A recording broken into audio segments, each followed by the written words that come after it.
Oh, Shabbat Shalom. Shabbat shalom. Okay. I know you're all in a hurry. It's all right. Where are we going? And clearly I have entirely too much to say. I'm sorry. Like, oh my gosh, look at the time. Okay.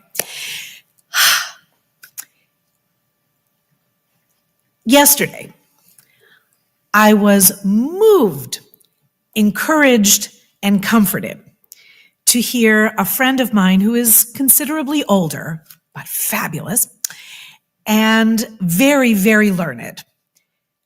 She is enormously fluent in Hebrew, grew up in a home where the Seder was done entirely in Hebrew, brilliant, multilingual, studier of Talmud and so much else.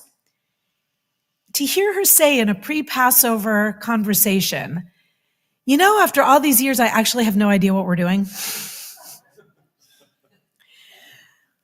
Which is exactly what the Seder invites us to do.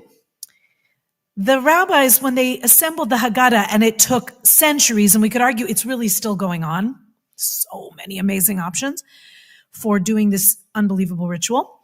They say, quite specifically, no matter how old we are, no matter how learned, we should still come to the Seder, still tell the story of the Exodus, and still ask questions.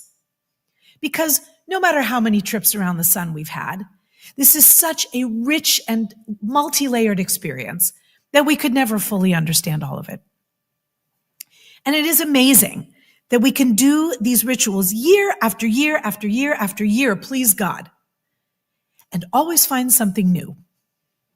It's the mark of a true classic, as Woody Allen once said about great literature. He said you can always return to it and find something new.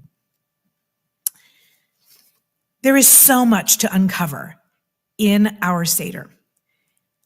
And I'm just going to give one opening. Perhaps it will be something some of you are familiar with. For some of you, it may be utterly new.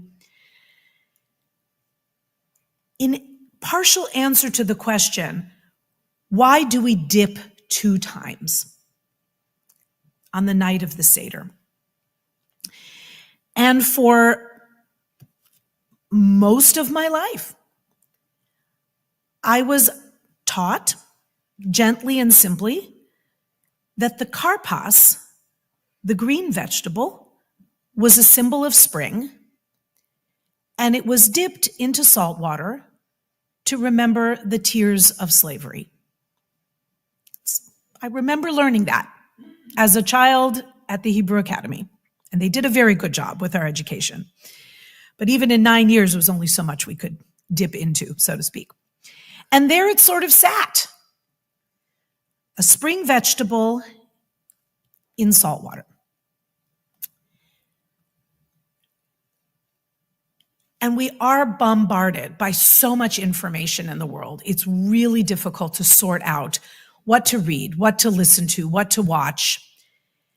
But sometimes something just absolutely grabs me and I say, I'm pushing everything else aside and I'm going to focus on this. Who knows why? Probably not worth wondering. But I had the privilege this week of listening, watching a lecture by Rabbi Tali Adler for the Hadar Institute, which is the kind of institute that will give you hope that this story will still continue of the Jewish people. They're so creative and they're so learned and they're just marvelous teachers. And Rabbi Adler taught a session on the presence of Joseph in the Passover story. It was a much longer lecture than I will offer right here. I'm just going to give you a drop of it. But it was so wonderfully altering. She suggested, through wonderful text sources, that the karpas is dipped at all, hold on to that for a second, to symbolize Joseph. That the beginning of the story of slavery is as a result, as we all know, of the brothers in their fratricidal intent toward Joseph, throwing him into a pit after they decide not to kill him, and selling him into slavery. That's the beginning of the story. Our descent into slavery starts when they slaughter a goat and dip Joseph's coat in the blood, bringing it to Jacob to convince him that a wild animal had attacked and devoured his most beloved son. That absolutely heinous act hangs over the entire Seder.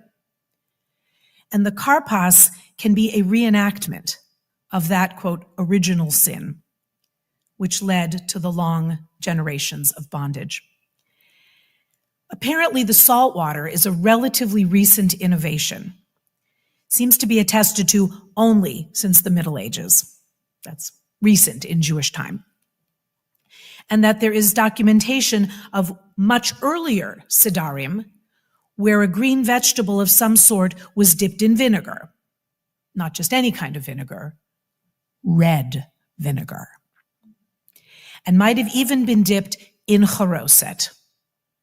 And there's a debate between the rabbis as to whether charoset is a mitzvah or not, if it's more a custom. See the Hagesher if you'd like to learn a little bit more. And the thickness of the charoset, whether it should be more thick to be a reminder of the mortar, which is what I was always taught, or a little thinner to be a remembrance of the blood. Which blood? So either the blood of the lamb, or the goat, if you were using charoset to dip your karpas in. But I think dipping it into red vinegar would be just so powerful a symbol. This actually wasn't mentioned at the lecture, but the idea that this would be a spring vegetable, something young and new, makes the connection to Joseph even more powerful, as he was almost the youngest of the brothers. So that moment of dipping that vegetable into either something red or something just somewhat bitter has a powerful symbolism beyond, I think, what so many of us were taught. And then the second dipping, later on, the maror into charoset, is redolent of the beginning of the Exodus. When the Jewish people were instructed to take a bunch of hyssop, dip it in the blood of the Passover sacrifice, and sprinkle it on the doorposts of their houses in Exodus 12:22. From there, we get the name of this holiday, the Passover of the houses of the Hebrews during the final plague that God brought upon Egypt. Why do we dip twice tonight and tomorrow? A complete reworking for me of why we do that. And I'm grateful that even after all these Seders, I can still see something new in this incredibly classic experience. Rabbi Sachs, in his gorgeous Haggadah, says the two dippings remind us of these events. The karpas, which is sweet on its own, is dipped now in salt water, and its taste becomes sour. Later in the Seder, the bitter herb, which is bitter on its own, is dipped in sweet charoset, and some of its bitterness is removed. There are recipes that say that much earlier charosets had a much tangier and tartar taste, but over time, we think of charoset almost exclusively as sweet. These two actions, says Rabbi Sachs, of blessed memory, remind us that freedom, which is sweet, changes its taste for the worse when we use it to mistreat others.